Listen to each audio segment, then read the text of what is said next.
deste exemplo de resiliência, chegámos a um dos momentos mais aguardados desta conferência, em que vamos ter a oportunidade de ouvir a Prémio Nobel da Paz de 2011, a Tawakkol Karman, que juntou duas das suas maiores adversidades, ser mulher e jovem no Iémen, transformando-as na sua mais-valia e inspirando milhares de pessoas no Iémen. É por isso, inclusivamente, que é conhecida como a mãe da primavera árabe. E foi isso que a levou também a ser distinguida com um dos prémios mais bem reputados do mundo. Ela tem um lema que eu gostava de partilhar convosco: a paz não significa apenas acabar com a guerra, mas pôr fim à opressão e à injustiça. E sabemos que mesmo num país que não está em guerra como em Portugal, há tantos exemplos, infelizmente, de opressão e de injustiça, tanto trabalho ainda por fazer.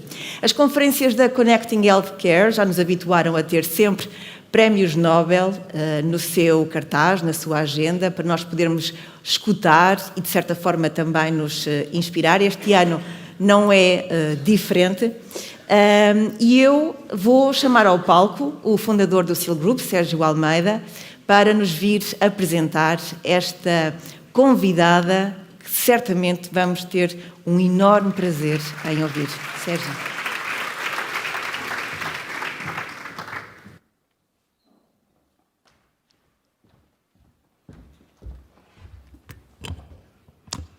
Muito bom dia a todos. Good morning. É um prazer enorme estar aqui convosco. Eu vou, neste momento, focar-me na apresentação da nossa convidada e vou fazê-lo em inglês. Good morning, Tawakkol Karman. It's a great honor to welcome you in Matosinhos, Portugal. We just hear and feel the energy with Sergi. And I was thinking about the first words of Manuel Cepeda, to be grateful. Grateful for the opportunity to be alive and with life and here in person with these wonderful examples of resilience, motivation, purpose. And after the words and the voice of Sergi, and Sergi, never give up your dreams, because you will sing more in your life. You touch people and you touch the hearts of people. Never give up your dreams. To Sergi.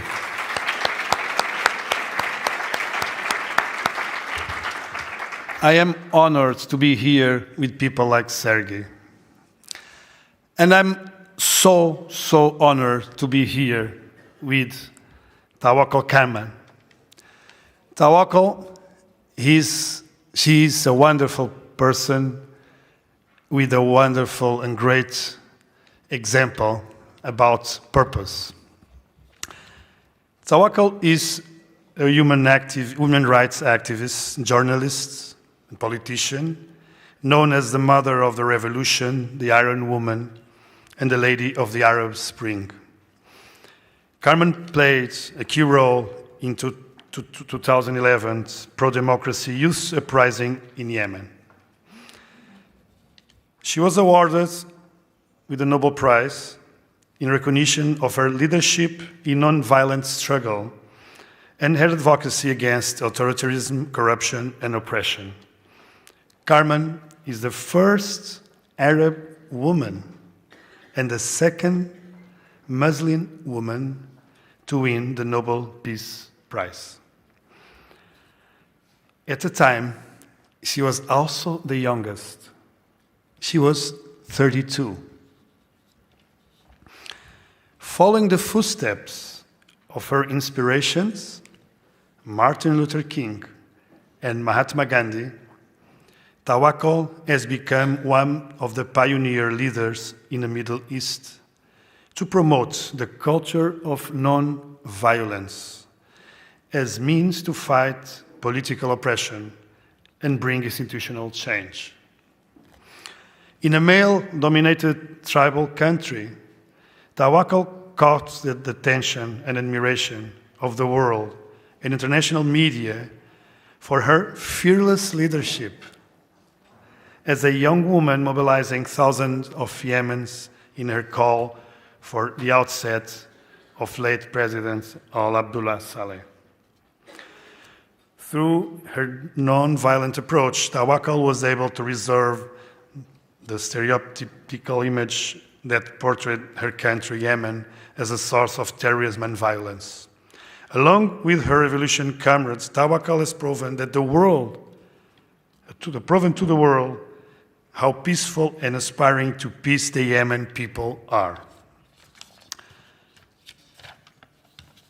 But Tawakkol courage and achievements have been recognized around the world, not only with the grantings of a Nobel Prize.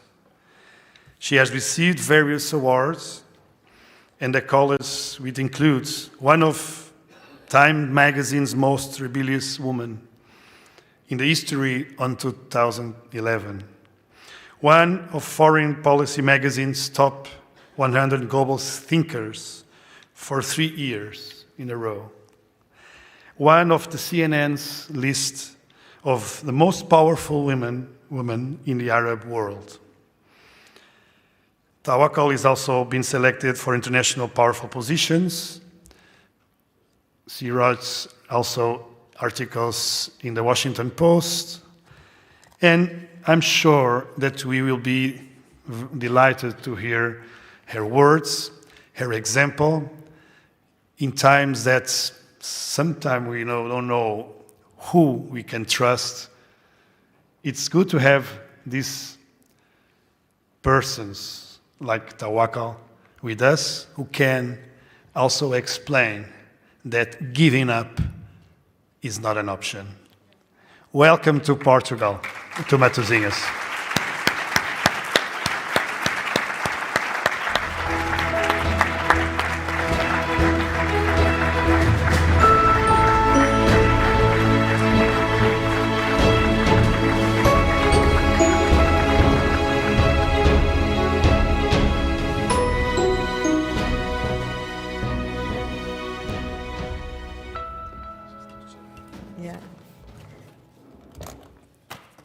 Thank you, Sergio, so much. And bom dia to Portugal and to all Portuguese. I love you so much. I really love this country. I don't know, when the plane landed, oh my God, I feel myself very comfortable. And yesterday, I slept very well. Very well. And I told him, I don't want to wake up. I like, the weather, and the people also was very, very welcome people. Thank you so much. I feel one of the family of Portuguese people. Thank you again.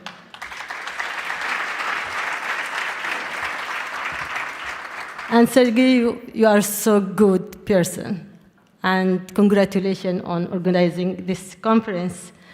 And I will start with my friend from Ukraine. Also, his name is Sergei, the singer. Where is he? Hello.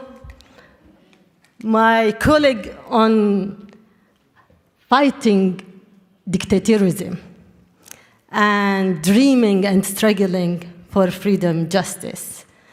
Really, your voice is so strong, so good. I don't want you to stop your song, and I wish that you will continue using your strongest weapons, which is your voice. Your voice should be around all the world. I hope that everyone in this planet to listen to you, to listen to your great voice, great words, and great dreams, and make your voice to be with all the people around the world, started from your country, Ukraine, and Syrian people, and all the people around the world who fight and sacrifice and dream for justice, freedom, democracy, and rule of law. So I am so proud of you, so proud of you. Dear sisters and brothers, I'm here in Portugal with a lot of people, doctors, and people who are working in the healthcare sector, and they invited me to talk about peace building, to talk about human rights, to talk about global peace and human rights, and I was really very happy to be invited on talking about this topic in a conference intended by doctors, by people who work in medicine. And some people that think that the medical field is far away from human rights, but most of my friends who are doctors and who are working in medical fields, they are the most good politicians people. And they are really the most important people who really understand the situation. And they are the most good person on writing articles, novels, most of them, they are doctors.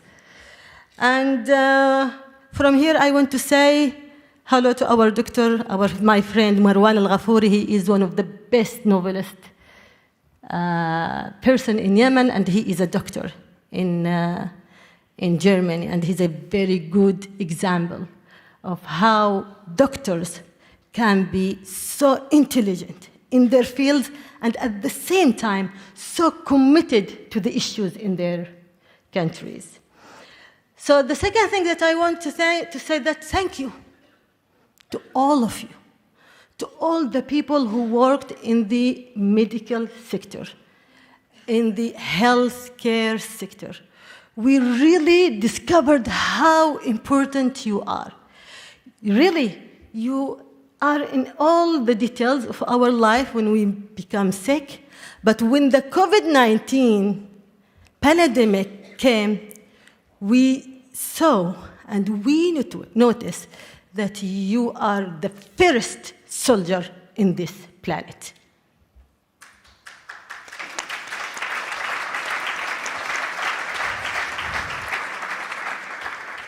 You saved the world by your lives, by your commitment to save the people's lives. And you were fearless. You were so brave on the face of the most dangerous enemy that faces the all humanity, the virus, the COVID-19 virus. And you prove how human you are and how brave you are.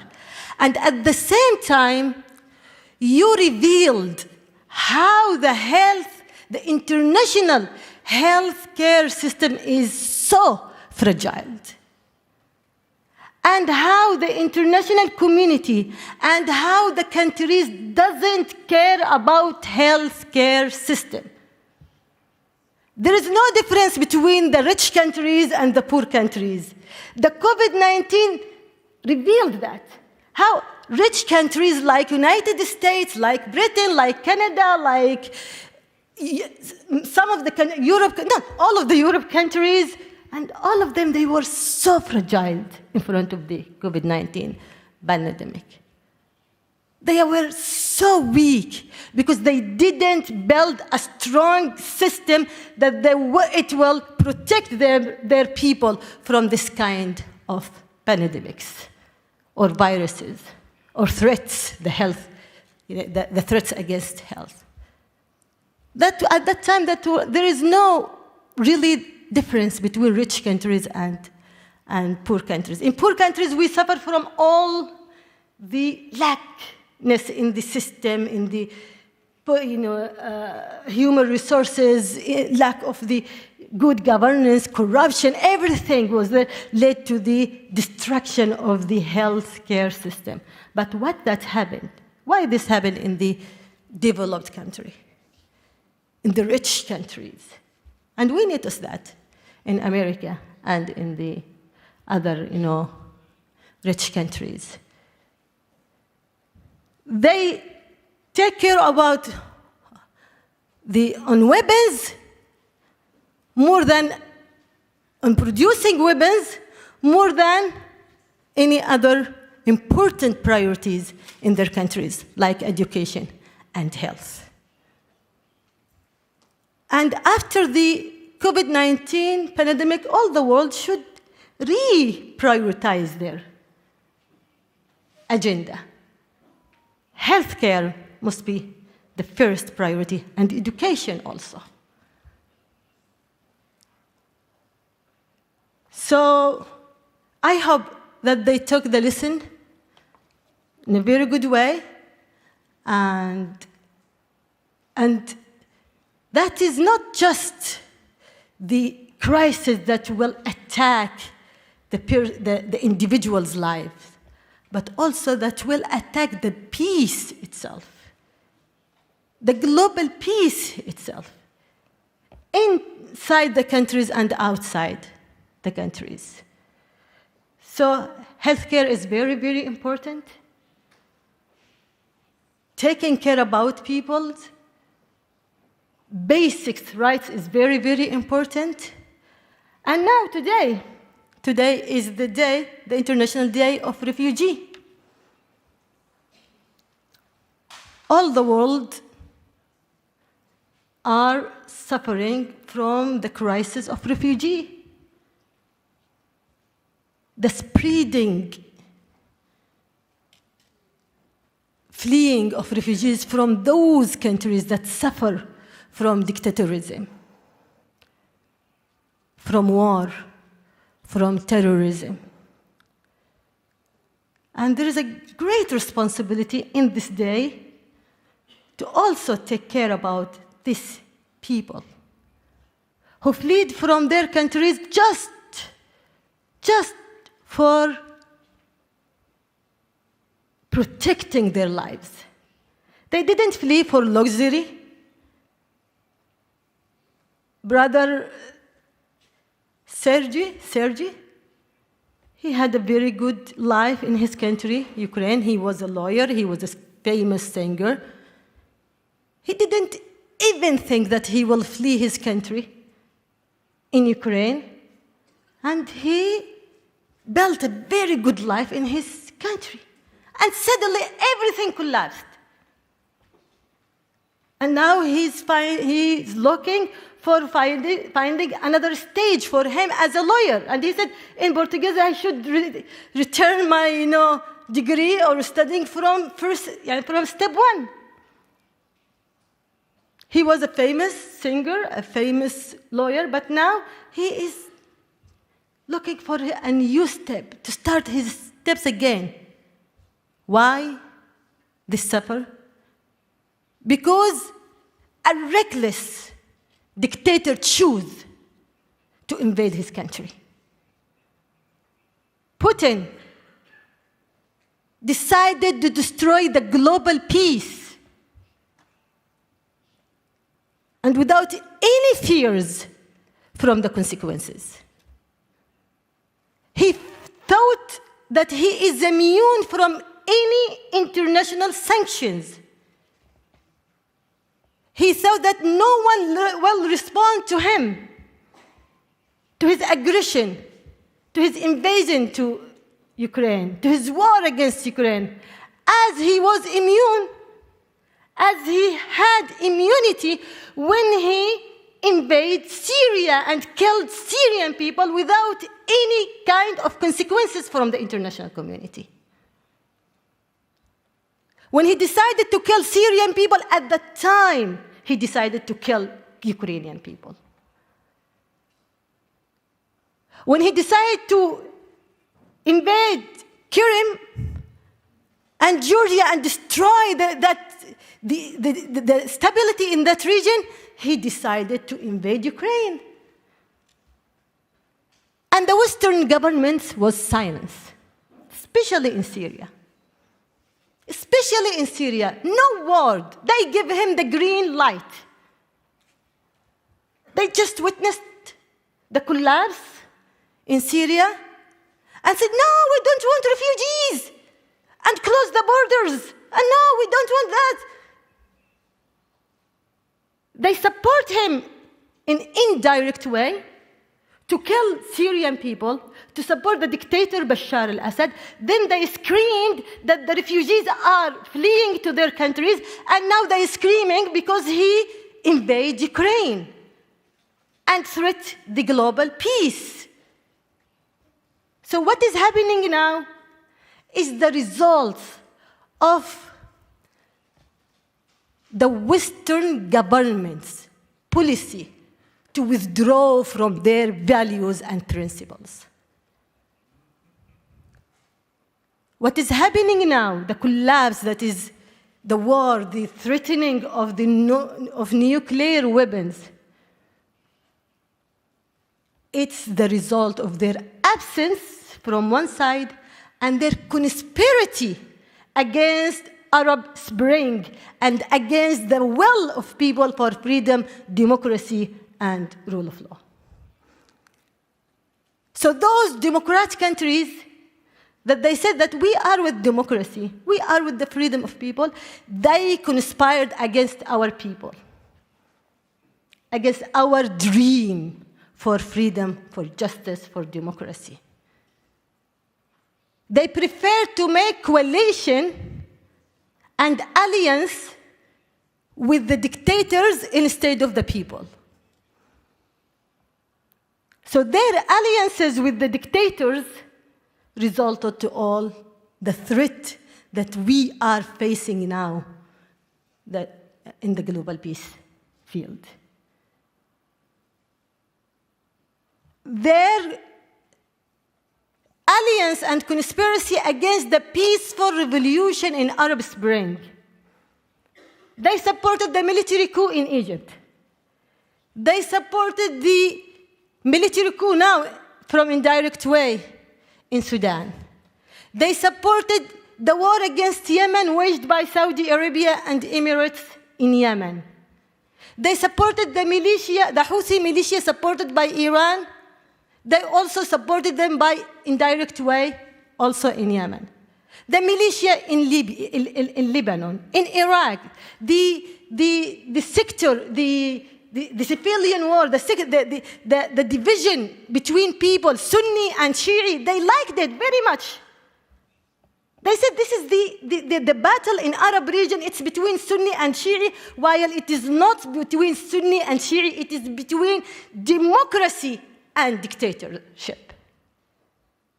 It's between people who are working very hard, struggling very hard, sacrificing very hard for good governance, for good healthcare, for good education, for freedom, for justice, for peace and tolerance. So, you as the doctors and as the people who live and who work in this field, you are so important to know that, to expand your knowledge from one side and to be with your people, patient that he came to you, giving awareness to them, if you have any discussion about that no, the battle around the world, special these days, it is between the dictator's camp and the democracy camp. And if we want to protect the global peace, we should be with those people who fight, sacrifice, and struggle for their freedom, equality, justice, and democracy. Thank you so much.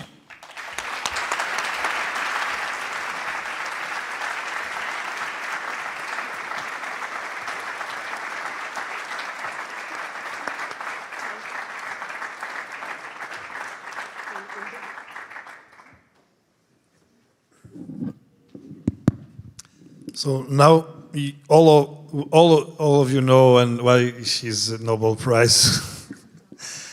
And this is also your words make us think and reflect about what we started with COVID-19, you know, no poor countries, no rich countries.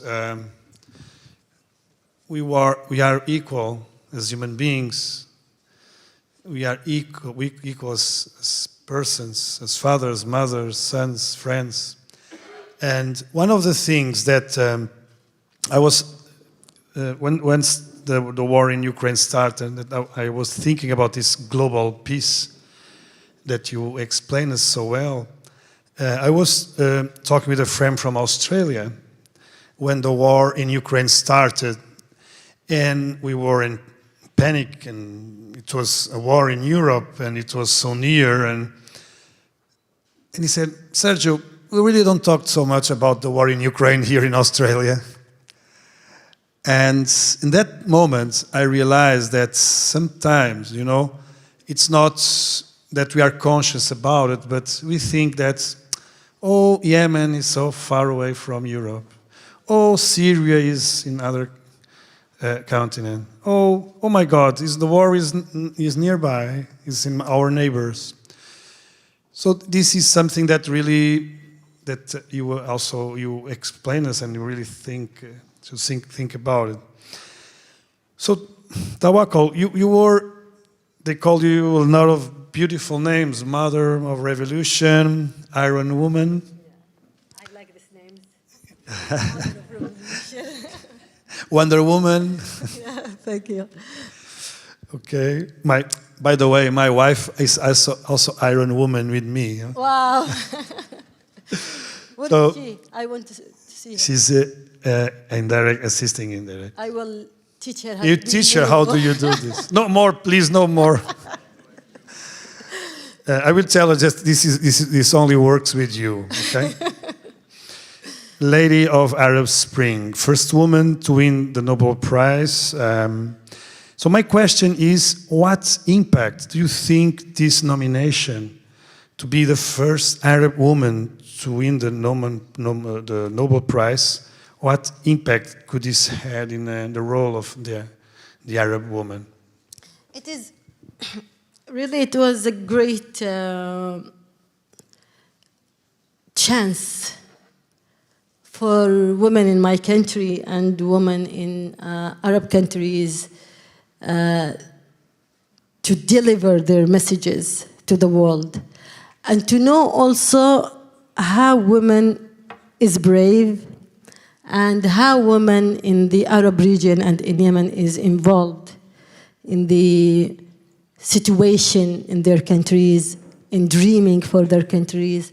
So Nobel Peace Prize, it's kind of recognition, international recognition for me as Tawakkol, in my struggle for this path even before the revolution itself, but also for Yemeni women and Yemeni youth, that the people who led the peaceful revolution against the dictator Ali Abdullah Saleh, and the same thing with Arab women. So before the Arab Spring itself, and before also the Nobel Prize, also the image of women in that area, it's that she's poor, that she's victim, but now they see to women as a hero inside the countries and outside the countries. So this is one of the impact, not just for the Nobel Prize, because more than the Nobel Prize itself, it's the peaceful revolution against the dictator that led to this, prize, and to the international recognition of the rule of women and people in our countries. Yeah. So you believe that really you were the example, and also you start this peace fire and this change, also in the mentality and the way how. I'm proud. I am proud to be this example, and there is another examples, but I am so proud that I opened the route. I'm so proud of this journey because in the beginning I was alone. Nobody believed in me. The government, was attacking me, was attacking my reputation, put me in the prison, and make a lot of rumors against me. And also the society itself, in the beginning, they were afraid. Then, oh my God, they became so proud of me, and they accepted me not just as a Yemeni woman, as one of their leader, and as their second queen, because we have, the first queen, our Queen of Sheba, and they call me now our second queen, Bilqis.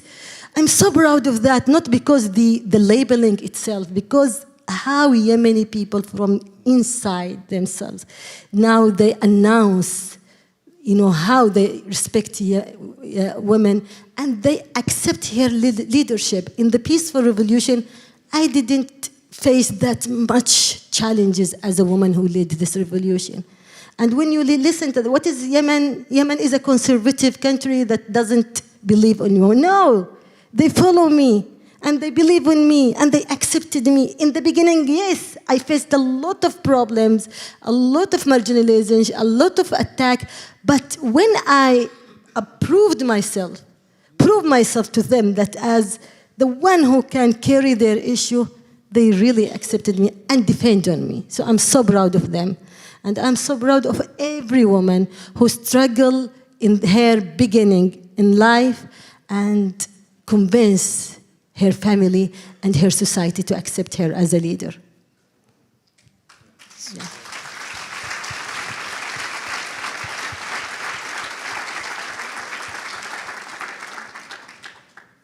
What is amazing, it's this incredible woman, this Iron woman, was 32 years old when she won the Nobel Prize.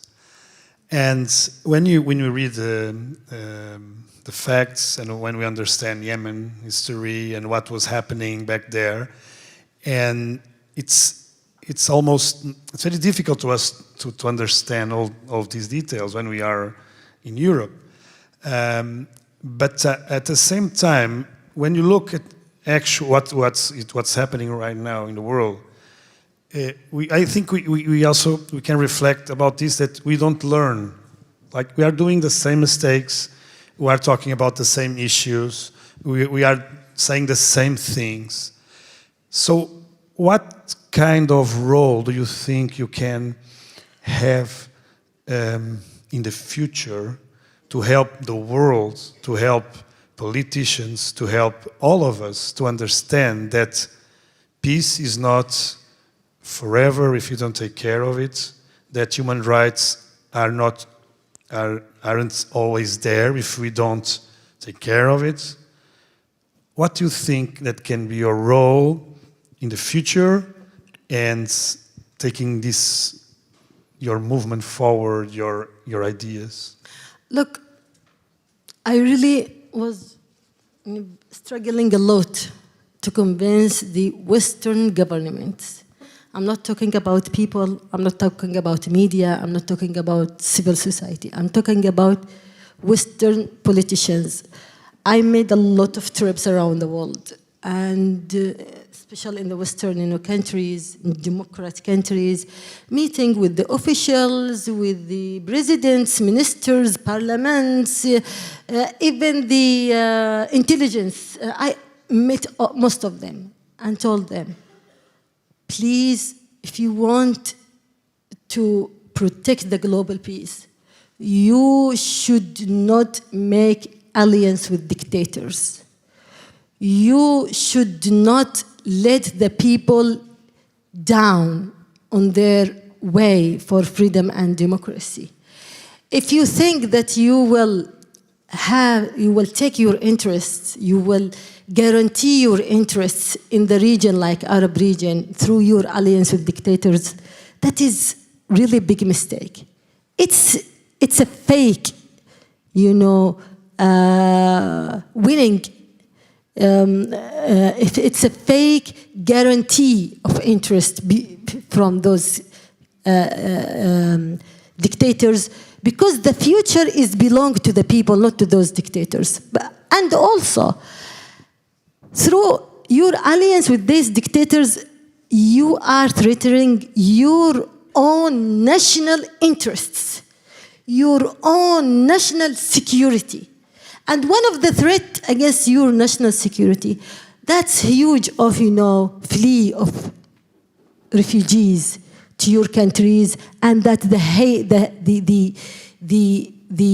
rise of hatred and discrimination and racism in your countries. And one day, you will see how these dictators directly, not indirectly, directly will attack you. And that was a really very long conversation about it. It's theory, tawakkul, it's, a lot of discussion. But when Putin invade Ukraine, it gives them the biggest example and biggest lessons. And when they saw now how dictators gather themselves together again and threaten the global economy and global security, they understood what I was talking about. So the solution is with those countries is to be real on defending on the values, on defending on people, on defending on democracy. Authoritarian regimes are gathering themselves. And now, I don't know the situation in Portugal a lot, but now even the rise of the far-right wings in the Western countries and the racism that is happening now. And it's kind of a threat to the values and to your national interests and values and principles. It is not that, it is, that is not, the dictatorship, it is not internal threat. It's a global threat. And now, what happened with Putin when they allow him to invade Syrian people, when they didn't stop him in his reckless behaviors around the world, give them the lessons inside their countries. The democracy now is under danger. Not in our countries, because our countries, we already are sacrificing and struggling for democracy, and we want it. But in the democratic country. And this is a reason and a result of their absence and conspiracy. So I hope that they got the lesson. And now there is a lot of speeches, meetings, conferences that, yes, we understand the lesson and we should reprioritize our international agenda, how to work, how to, with dictators, and I hope this talk to be in action. And we are waiting for them. Otherwise, they will be weaker and weaker and weaker. Russia and China and all the authoritarian regime will defeat them if they didn't really become together. The camp of authoritarian regime becomes stronger and stronger and stronger if the camp of the democratic countries didn't stand together and protect their nations and values and principles. Yes.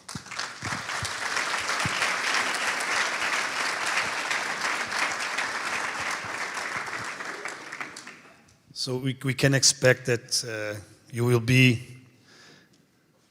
still continue this fight and these meetings. Of course. And you believe never give up. Never give up. Never give up. And after all of these meetings that you are doing this a long time ago, but now with the war in Ukraine and Syria and etc. So this becomes an issue. Of course, you also touched the point of the economy. Sometimes we think, oh, war is too far away. But then we go to our refrigerator and we don't have something there and say, okay, war is affecting me now. Yeah. And we are going to put gasoline. Oh, gasoline's so high, so war is affecting me now. Yeah. So sometimes it's we have this delay to understand what someone like you was experiencing on the field. When you talk with all these leaders, these global leaders, what was your I understand you also are someone with a big intuition. What did you felt in the end? Do you think we should have hope in our leaders? Yeah, never give up. No, never give. Yes, look, I always saying that we the people who are struggling for freedom and fight for freedom and democracy, we are doing very well in this battle, really doing well. In our Arab Spring countries, look, we are now about in the 12 years of the Arab Spring. It was in 21 or 23, now 13 years of Arab Spring. And during 13 years of Arab Spring, which is I considered as a short period, people could force dictators, 8 dictators who ruled our countries for decades by oppression, by corruption, by war, and we pushed them and forced them to leave the authority. And we prevail in this great step of revolution. 8 dictators. We win in the battle of, in the first step of battle for freedom and democracy. And no one say to that, to this great, victory. Wow, 7 dictators, and they ruled us for 40 years, 50 years, 30 years, and with absolute control to the country, with absolute corruption, with absolute division, and we prevailed this battle. And we entered to the second period of the revolution, which is the transitional period, which is writing the constitution, which is writing, organizing elections, etc., etc. And some of the countries also win in this battle, especially Yemen, for example, Tunis, for example, Libya in the beginning, Syria, Egypt. But what happened after that was the conspiracy from the outsiders. The conspiracy from the counter-revolution leaders, the regional counter-revolutions, which is Saudi Arabia, Emirates, UAE, and Iran. Those 3 countries was so afraid from the revolution and from the democracy, and they don't want their people to make the same thing. And so they destroyed our country's revolution and waged wars, chaos, supported, military coup, etc., etc. And at the same time, there was conspiracy from some of the Western governments that they like dictatorship because they think that dictators give them the interests, not the people. Now, when you ask me about hope, yes, I absolutely believe in the future because those people who create this change didn't give up and still continue their role on facing the counter-revolutions leaders and the war, the chaos, all the deterioration caused by those countries they are facing and they didn't give up. All our people didn't give up and will not give up. And my colleague from Ukraine know that very well. I visited Ukraine 6 months ago, and I visited women there, and every word that Ukrainian woman told me is the same word of Yemeni woman told me, the Syrian woman told me, the Egypt woman told me, every woman that struggled for freedom and justice. So it's one battle. Now, is there hope with the policymakers around the world? I don't want to say no. And I don't want to say yes. But never give up. Never give up with them. Continue. Why I'm traveling around the world, telling people, meeting with you, because those people they are the real enemy of our dreams. Because without their conspiracy, those countries are weaker. Saudi Arabia and Emirates and Iran, they are not strong enough to destroy all that things in our countries if the democratic countries didn't allow them to do that. So I will not give up, we will not give up, and I hope that the Ukrainian war and struggle now waking them to understand the battle. And now I have a lot of hope. And always I'm telling to the Ukrainian people, your struggle is our struggle. Your freedom is our freedom. Your victory is our victory in every meaning of this sense. They are really the real defenders of the global peace now. So big salute to Ukrainian people. I'm so proud of every woman, of every man, as I was proud of every woman and man in Syria, in Arab Spring countries. Now I am so proud of them. They are really they are taking the front battle, the front side of battle of all the people around the world, in front of, in the face of the, aggression and dictators. Thank you.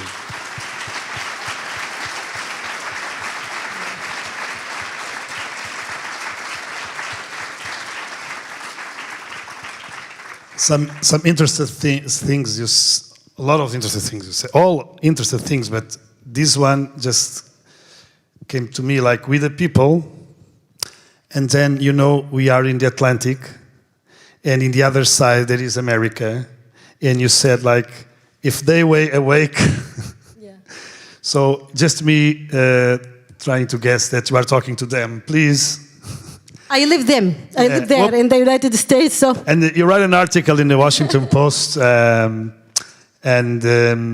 so just thinking, the Atlantic, the United States, and you here from Portugal telling them, please, I'm here telling you. Yes, please stop alliance and supporting dictators. Okay. That will not just put our countries in danger, that threaten your countries and the global peace. This is a very strong statement from Matosinhos, Portugal, directly to Washington, D.C., United States. By the way, this is the power of Portugal, Yeah. We connect the world. We start globalization 5 centuries ago. Yeah? Yeah. And we were always connected to the sea. That's also why very interesting why Sergei and he came with this music, the sea, and tried to travel through our dreams. I believe you still have a lot of dreams. And what are the dreams for your foundation? You have a foundation, Tawakkol Karman Foundation. It's in Istanbul, in Turkey. Can you explain us what your foundation is doing right now, the main projects you have? My foundation is focusing about development and also democracy. And we work in many countries around the world, but we focus especially in Yemen. And I'm doing all what I can to help my people in political way, which is the most important thing. But also, how can I help also my people in the development field in facing all the destruction that caused by the dictator himself before, because there is no, how can I say, luxury. There is no good health at his time or education. Or no, one of our reason of the revolution against him is the collapse of the economy, and Yemen was announced as a failure country because of under his, rule. So how can I help my country on all these things? The lack of education, the lack of health, the lack of infrastructure and everything. And because, as I said, because of the dictator himself, and also because of the war. Because of the militia coup, Houthi militia coup, supported by Iran, and the war waged by Saudi Arabia and Emirates. So I worked in many fields, but the most important field that I worked with is education and health. So we built a lot of schools, and we supported a lot of hospitals. I hope one of my dreams is to build hospitals. That until now is to... You have people here who can build a hospital for you. Yeah, that's good. We will work together, inshallah. Excellent professionals. That will be good. That's very important. And so we make amendments, make reforms to the destroyed hospitals. We give some facilities, medical facilities to hospitals, etc. And education is more important, and a lot of schools. And there's many, many things. And one of the things that I am so proud of is that we also supported the people with the micro projects. And that is, we have a program every Ramadan. We announce it. It's called Haytul Insan, which is where human is there, the title. So we supported the people who has projects, who has dreams. So we achieve their dreams by building, some small projects to them. So a lot of things, and one of the things that I'm so proud of it, which is scholarship, especially in English scholarship. We are educating more than now about 8,000 students. So I'm still I want to make more and more, but with this situation, I'm so proud with the team of my foundation that is working with. And other thing which is bothering the dictators. So making conferences about democracy, about peace, about freedom. And it is not just me, with also other Nobel Women Laureates. I am a member of Nobel Women Initiative. It's a very strong organization I am so proud of. We are 6 women together, Nobel Laureate, sitting together and doing a lot of works with my foundation and with their foundations. So it is not just didn't give up, but also continuing working, continuing be active in your, for achieving your dream and your rule and your duty and your promises to your people. Yeah. Thank you. This is ongoing, not finished yet. You have a lot of things a lot of people to inspire and a lot of things to do. So we are getting to the end of our conversation, and I think we could be here all day, listen to you, all week, all the year, and it's really important that you never give up your purpose, and you will never give up your purpose. We know that, because also when you touch us and when you inspire us, I believe that these seeds of peace, of human rights, of example, also to our children, to the little ones, to understand that we have hope. This is not ends. This is not a good moment to our planet, perhaps to human rights, to global peace, but we have also this wonderful example like you. I have 2 important questions just to finish. One is about the food. Oh my God, I like your food so much. This is very important. I like seafood in general. No. But yesterday, he sent me a big dish of seafood, of lobster, of rice with seafood. Oh my God. I eat it until the morning. I wake up 8 and it's so delicious, and really, really, it's my favorite food. You enjoy the seafood? So much. And so now I understand why you came to Portugal. You should bring seafood. Okay, seafood. Or I will not attend.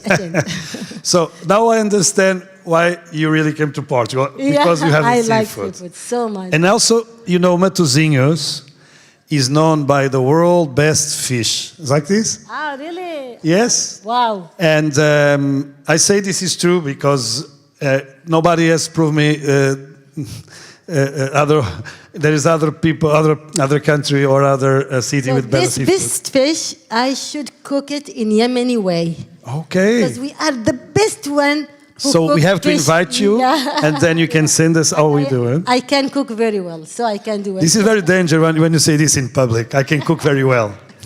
People will try to call you and say, please give me that idea about cooking very well. Yeah. So this is one of the important questions I had. Now the second one, this is very important, it's about football. Yeah, dangerous. Dangerous, no? Dangerous question. That there's a music from U2, Bono Vox, he says, you're dangerous because you're honest. Uh-huh. Okay, so here you're honest, but it's not dangerous, because I think all of us will agree with you. So the question we all want to know is, for you, dear Nobel Prize, who is the world's best player? Oh my God. Be careful, please. Look at them. Look, they are nervous. I like Cristiano Ronaldo. Yay! I support him a lot. My husband support Messi, and don't be angry at him. We like, in general,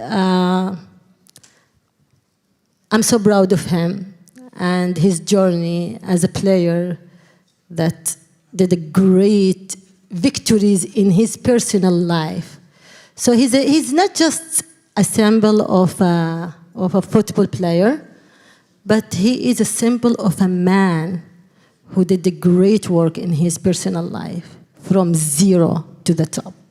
So he's a good role model. I'm so proud of him.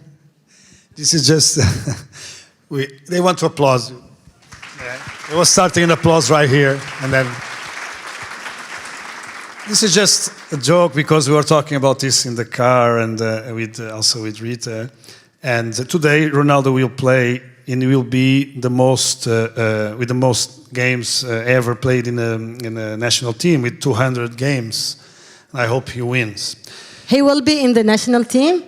Today, yes, they will good. play against Iceland, I think. That's why he could not be here today, by the way. But he didn't come to welcome me, so yes. I give him an excuse, another time. Okay, we will tell him. So now we are going to finish our conversation. Of course, I think we as Portuguese admire Cristiano, but of course we admire you. Thank you. By your work and not giving up, and also when you start and knowing where you are right now, and also after knowing you in person to understand where are you going to be in the future. And I believe that you have a mission and this gift you have inside of you, and you must share this through the globe and through the world.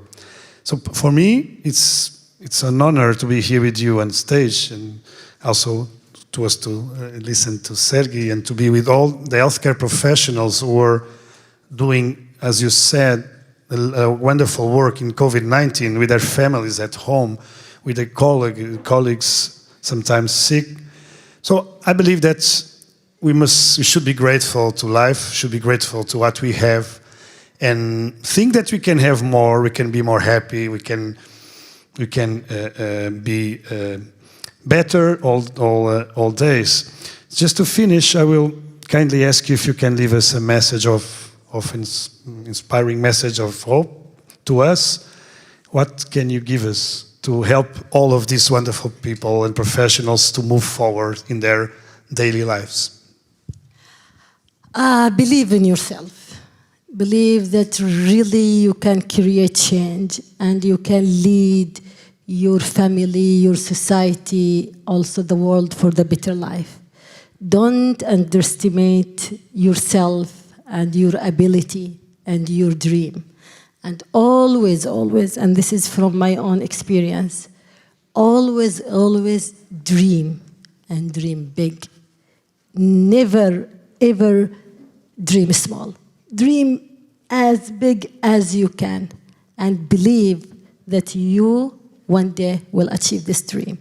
Without that, you will continue yourself in a very small step or in the beginning step, but always vision what you want, believe in yourself, don't give up, don't lose your hope, and always be the voice of the people who sacrifice and struggle for their equality, freedom, democracy, and justice, and healthcare. Thank you. Ladies and gentlemen, our Nobel Prize, Tawakkol Karman. Big applause for her.